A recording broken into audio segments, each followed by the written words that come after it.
Muy bien, los mineralocorticoides son hormonas esteroideas que se producen en la glándula suprarrenal. A ver, ¿en qué parte? Este es fácil. ¿En qué zona? ¿Glomerular? ¿Sí? ¿Todos? ¿Todos correcto? ¿Alguien está en desacuerdo? Es fácil, ¿no? Glomerular, en la capa glomerular. ¿En la reticular qué producimos? Andrógenos débiles. ¿En la fascicular qué producimos? Cortisol. ¿En la médula qué producimos? Catecolamina. Muy bien. La causa más frecuente de síndrome de Cushing, ¿cuál es? Eso es muy fácil, ¿no? Administración exógena de corticoides. Todas estas son causas de síndrome de Cushing, pero la más frecuente es la administración exógena de corticoides. La respuesta es la E. Las alteraciones analíticas características de un enfermo con síndrome de Cushing, eso se lo dije hace un momento. ¿Qué ocasionaba? Poliglobulia, leucocitosis y linfopenia. Eso es lo típico, ¿ya? Por eso la linfopenia disminuye la respuesta inmune. Y es por eso que los corticoides sirven como tratamiento de las enfermedades autoinmunes. Aquí su respuesta es la B. Debe sospecharse síndrome de Cushing en un niño obeso que además presente, a ver, anorexia no, porque ocasiona hiperfagia, incluso el síndrome de Cushing. El cortisol aumenta el apetito. Pubertad precoz no. Leucopenia no, porque ¿qué ocasionaba? Leucocitosis, por el contrario. Anemia no, porque ¿qué más ocasionaba? Poliglobulia. ¿Qué le dije hace un momento? Detención del crecimiento, porque disminuye la producción ósea. La respuesta es la C. Para hacer el diagnóstico diferencial entre síndrome de Cushing y obesidad. Esto no se los puse acá en el texto, pero hay 3 cuadros que van a tener falsos positivos para el síndrome de Cushing. Estos 3 cuadros son: 1, la obesidad; 2, el alcoholismo; y 3, la depresión endógena. Esos 3 cuadros pueden cursar con hipercortisolismo. Incluso nos pueden dar resultados positivos sin tener síndrome de Cushing endógeno. A ver, para hacer la diferenciación entre síndrome de Cushing y obesidad, ¿cuál de los siguientes exámenes elegiría? De eso no lo hemos conversado, pero el que nos sirve para este caso, para diferenciar entre Cushing y obesidad, es el cortisol libre en orina de 24 horas. Su clave es la D. Las otras no nos sirven. Muy bien, ahora pasamos a todo lo contrario, la insuficiencia suprarrenal. Deficiencia en la secreción del eje hipotálamo hipoficiario suprarrenal. Otra vez, el terciario es a nivel del hipotálamo, el secundario es a nivel de la hipófisis y el primario es a nivel de la glándula suprarrenal, ¿ya? Así como todos los problemas que tengan que ver con ejes endocrinos, ¿ya? El terciario va a ir con deficiencia de la secreción de la hormona liberadora de corticotropina o CRH. El secundario es un déficit en la hipófisis, si hay insuficiente secreción de ACTH o corticotropina. Y el primario, hay una alteración en la glándula suprarrenal, entonces no se produce cortisol, por más que tengamos CRH o ACTH o ambas. La terciaria y secundaria solo se compromete la secreción de cortisol, permaneciendo intacta la secreción de aldosterona, de mineralocorticoides, ya que estos están regulados fundamentalmente por el eje angiotensina, renina, angiotensina, aldosterona. ¿Ok? En cambio, si es primario, sí se va a comprometer la secreción de aldosterona. El primario también se le conoce como enfermedad de Addison. El primario, enfermedad de Addison, es a nivel suprarrenal, se caracteriza por destrucción de la glándula. La causa principal es autoinmune. Acá en el Perú vemos casos de tuberculosis, HIV y isoplasmosis. Hay neoplasias primarias o metastásicas que pueden destruir o ocupar la glándula suprarrenal y afectar la producción de estas hormonas o de las hormonas que se fabrican allí. Amiloidosis por infiltración, sarcoidosis, hemorragia, cirugías, falla metabólica, ¿ya? Hiperplasia suprarrenal congénita, drogas como la aminoglutetimida y ketoconazol, que son las que impiden la conversión del colesterol hacia pregnenolona. Y la secundaria a nivel hipofisiario, que va a cursar con hipopituitarismo. Otra vez, ahí vemos las 9I, ¿no? Radiación, cirugía, neoplasias, o también la suspensión súbita de esteroides. La suspensión súbita de esteroides nos va a dejar sin cortisol endógeno. ¿Por qué? Porque al haber usado grandes dosis suprafisiológicas de corticoides, hemos hipotrofiado o atrofiado la zona fascicular, entonces no tenemos dónde fabricar cortisol. Muy bien, los signos y síntomas clínicos de la enfermedad de Addison van como fatiga, laxitud, malestar, pérdida ponderal, anorexia, náuseas, vómitos, dolor abdominal, diarrea, esteatorrea, hipotensión. ¿Por qué habría hipotensión?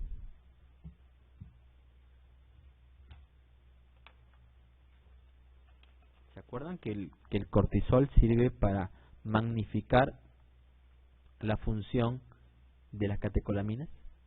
¿Sí? Entonces, si no hay cortisol, las catecolaminas no van a tener mucha función, entonces vamos a tender a tener hipotensión.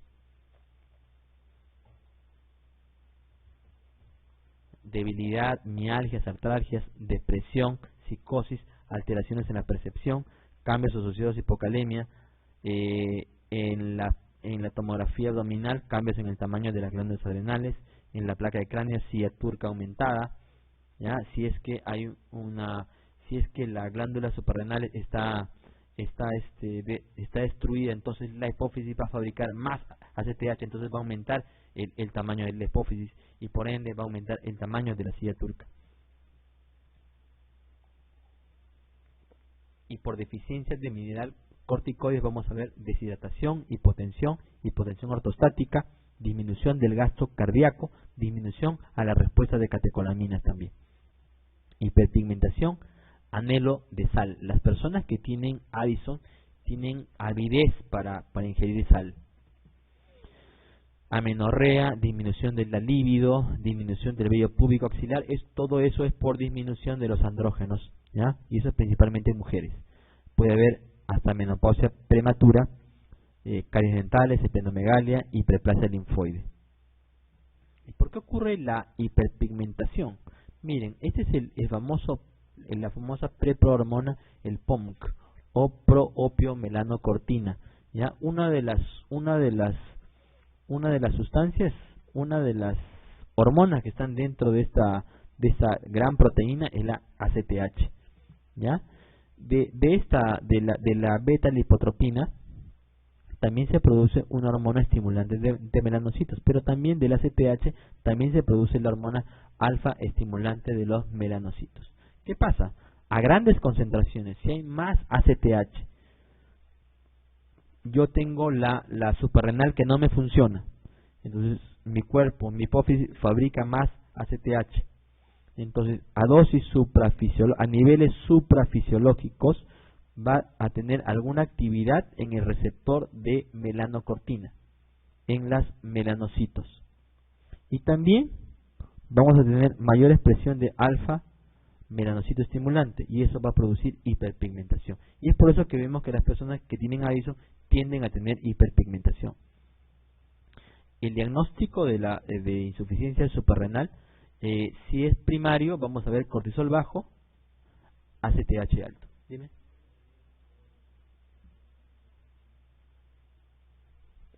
Claro que sí. Muy bien, otra vez. En la hipófisis producimos el POMC, ¿no? La proopiomelanocortina, que tiene varios péptidos en su interior. El ACTH es uno de ellos y la beta-lipotropina es otro de ellos. Dentro de estos vamos a tener una hormona estimulante de melanocitos. Y dentro del ACTH, si el ACTH se produce en exceso, también se va a convertir en la hormona alfa estimulante de melanocitos. Muy bien, si yo no tengo suprarrenal, mi hipófisis no sabe Entonces trata de fabricar más ACTH para que se produzca cortisol. Aumenta a niveles suprafisiológicos el ACTH y puede tener una actividad en el receptor de los melanocitos. Entonces aumenta la producción de melanina, ¿sí? Y eso nos va a pigmentar. También el aumento de este POMC, ¿ya?, va a aumentar también la producción de hormona alfa melanocito estimulante, que va a tener un efecto también en este receptor. Es decir, que vamos a tener más melanocitos y más pigmentados. ¿Ok? Muy bien. Para hacer el diagnóstico de insuficiencia adrenal primaria, vamos a ver el cortisol bajo y el ACTH alto. ¿Ya? Podemos hacer una prueba de insulina. ¿Ya? Como les dije, el cortisol también es una hormona contrarreguladora. Entonces, si le ocasionamos hipoglucemia a una persona, podríamos desencadenar aumento de cortisol. Pero si no ocurre eso, es porque hay algo que está afectado. También hay una prueba de metilapona y una prueba de cosintropin. En el caso de ser secundario, vemos el cortisol bajo, el ACTH bajo y el CRH alto. Aquí sí podemos hacer una prueba de tolerancia a la insulina, una prueba de hipoglucemia con insulina. ¿Ya? Y en el terciario vemos todo bajo y aquí sí se hace una prueba de CRH. Inyectamos CRH a la persona, como no hay CRH, entonces va a aumentar el ACTH y por ende el cortisol. El tratamiento es con corticoides. El corticoide de elección es hidrocortisona oral, que no hay en el Perú. En el Perú tenemos prednisona, pero la prednisona la vamos a escoger siempre y cuando el problema sea secundario. Si el problema es primario, si es en la glándula suprarrenal, es difícil tratarlo con prednisona solamente, porque si es suprarrenal también vamos a necesitar un efecto mineral corticoide, y eso se consigue con hidrocortisona, además de fluorocortisona, que tampoco hay en el Perú. Muy bien, este es el mineral corticoide del cual estaba hablando, fluorohidrocortisona o fluorocortisona. En mujeres también se considera añadir al tratamiento de hidroepiandrosterona para mejorar su calidad de vida. Y la crisis adrenal es una disminución brusca de cortisol, es una emergencia ya que se caracteriza por hipotensión, deshidratación, hiponatremia y hipoglucemia. El tratamiento es con salina endovenoso durante 24 a 48 horas, hidrocortisona endovenosa a altas dosis cada 8 o 6 horas, 6 u 8 horas, luego disminuir una vez resuelta la crisis hasta obtener la dosis de mantenimiento. ¿Qué es lo que la persona normalmente toma? Una dosis de mantenimiento ideal. Las pastillas de dexametasona vienen de 25 miligramos, perdón, de hidrocortisona vienen de 25 miligramos. Entonces le pedimos a la persona que tome 2/3 partes de la pastilla en la mañana y 1/3 parte en la tarde. Es difícil que lo partan y todo eso, pero Sanofi tiene una hidrocortisona que viene de 20 y otra que viene de 10. Entonces eso pueden tomar 20 en la mañana y 10 en la noche.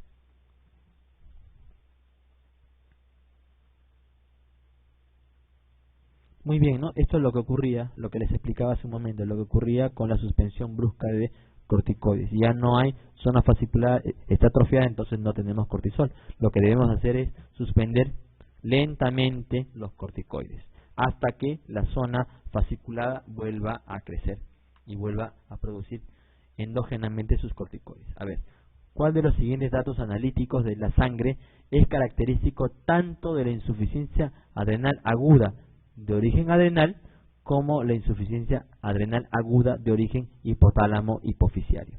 A ver, elevación de ACTH, vamos a ver, ¿en qué caso? Cuando es adrenal, ¿no? Cuando es adrenal, ahí vemos que el ACTH es elevado, ¿no? Miren, miren acá. Acá está. En el primario vemos que el ACTH está alto y el cortisol está bajo. Muy bien. En cambio, si es secundario, hipofisiario o hipotalámico, vamos a ver esto bajo. A ver, hipocalemia. ¿Sí? Vamos a ver hipocalemia. ¿Cuál es lo característico? No vemos hipocalemia, más bien tendemos a ver hipercalemia. Hiperglucemia tampoco, más bien tendemos a ver hipoglucemia. Descenso en la aldosterona, eso es típico de ser de nivel suprarrenal primario, ¿ya? Eso no se ve en el nivel secundario o terciario, porque ahí no hay afectación de los mineralocorticoides, ¿ya? Entonces su respuesta es la de hiponatremia. La hiponatremia sí puede cursar en ambos casos, tanto en la de origen adrenal como en la de origen central, hipotálamo hipoficiario. Un paciente consulta por vómitos a repetición, la analítica muestra urea elevada, hiponatremia, hipercalemia, acidosis metabólica e hipocloremia. El sodio en orina es bajo, 40. Usted debe sospechar de, vamos a hacer esto por descarte, ¿ya? Esto es un cuadro típico de crisis adrenal, pero vamos a descartar las otras. Estenosis pilórica se ve ¿en qué personas? ¿Qué tendría que haber puesto acá? Que sea un neonato, ¿no? O que sea un recién nacido, que sea un niño pequeño, muy pequeño. Vómitos de origen central con secreción inadecuada de hormona antidiurética, de eso no se caracterizaba, ¿se acuerdan? La secreción inadecuada de hormona antidiurética no se caracteriza por vómitos. Diabetes insípida no se caracteriza por eso, se caracteriza más bien por poliuria, polidipsia. Ingestas de paraquat, no, tampoco, ¿no? Es otro tipo de cuadro. Entonces el diagnóstico acá es insuficiencia suprarrenal, de hecho es insuficiencia suprarrenal aguda o crisis adrenal. Muy bien, el tratamiento de la insuficiencia suprarrenal secundaria, es decir, a nivel de la hipófisis, incluye, fluorocortisona, ¿incluye? No, ¿por qué? Porque no se afecta la zona glomerular, no tenemos por qué darle mineralocorticoides. Sales de potasio, ¿para qué? Si más bien estos pacientes tienden a tener hipercalemia. Dieta sin sal, no, porque las personas más bien tienden a tener avidez por la sal. Resina de intercambio iónico tampoco, por eso se usa en los casos de hipercalemia. Entonces, ya les dije, el tratamiento de la insuficiencia suprarrenal, el tratamiento de elección es la hidrocortisona. Respecto a la insuficiencia suprarrenal primaria, una de las siguientes es cierta. Los niveles de ACTH y cortisol, suprarrenal primaria, o sea, a nivel de la glándula suprarrenal, ¿ya? Los niveles de ACTH y cortisol están disminuidos, ¿sí? ¿Ambos están disminuidos? No, está disminuido el cortisol y el ACTH está aumentado. Los niveles de cortisol están disminuidos y el ACTH está elevado, esto sí es correcto. Los niveles de cortisol están disminuidos, pero aumentan tras el estímulo de ACTH, no. Los niveles de cortisol están aumentados y los de ACTH disminuidos, eso ocurre cuando es síndrome de Cushing a nivel adrenal. Eso es todo lo contrario, no es insuficiencia, es síndrome de Cushing.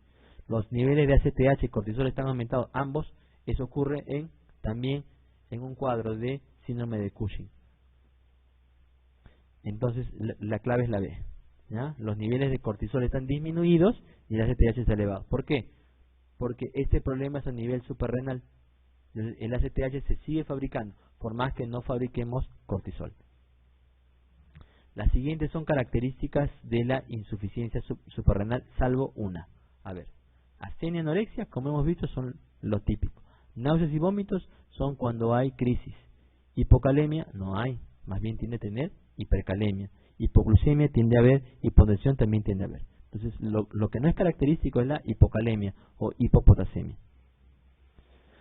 Muy bien, ya casi para terminar, los mineralocorticoides, ¿ya?, se secretan por disminución de la presión sanguínea o disminución del volumen sanguíneo, aumenta la producción de renina y esto hace que el angiotensinógeno se convierta en angiotensina 2, ¿ya? Y eso va a hacer que va a aumentar la producción de la secreción de aldosterona. Y la aldosterona principalmente va a ocasionar retención de sodio y excreción de potasio. Es decir, va a llevar a hipocalemia. La hipernatremia se va a sobrelapar, se va a contener, digamos. La persona que tiene hiperaldosteronismo no tiene hipernatremia, o no la tiene crónicamente, la puede tener al comienzo, pero su cuerpo como que se adapta y trata de disminuir el nivel de sodio. Muy bien, retiene sodio y excreta potasio tanto en las glándulas salivales, en las glándulas sudoríparas, en la vesícula biliar, en el colon, pero principalmente en el riñón. ¿Cómo hace esto? La aldosterona se va a unir a su receptor de mineral corticoides y va a ocasionar en general la expresión de una proteína que excreta potasio. Se tiene una excreción neta de potasio hacia el lumen del túbulo colector, ¿ya? Y va a expresar una proteína que es un canal de sodio que hace una reabsorción neta de sodio. Es decir, que vamos a excretar potasio y vamos a retener sodio. ¿Ok? Nos va a llevar eso a hipocalemia e hipernatremia, pero ya les dije, la hipernatremia tiene un fenómeno de escape, lo cual va a llevar a normalizar los niveles de sodio. Muy bien, el hiperaldosteronismo primario o producción autónoma y excesiva de aldosterona en la suprarrenal. El secundario es debido a producción excesiva de aldosterona en respuesta al descenso del volumen plasmático. El primario tiene una producción excesiva de aldosterona, causa aproximadamente entre 0.05 al 2.2% de la hipertensión secundaria, aunque hay cifras que dicen que eso es mucho más alto. 75% son adenomas pequeños, es decir, menor a 3 centímetros. Es 3 veces más frecuente en mujeres. La etiología principalmente es un adenoma suprarrenal en el 65% de los casos. A esto se le llama síndrome de Cohn. El hiperaldosteronismo idiopático o hiperplasia adrenal primaria se va a ver en el 20 a 30% de los casos. El hiperaldosteronismo sensible a glucocorticoides se va a ver en 1 a 3% de los casos. Y también existe casos de hiperplasia micronodular y carcinoma suprarrenal.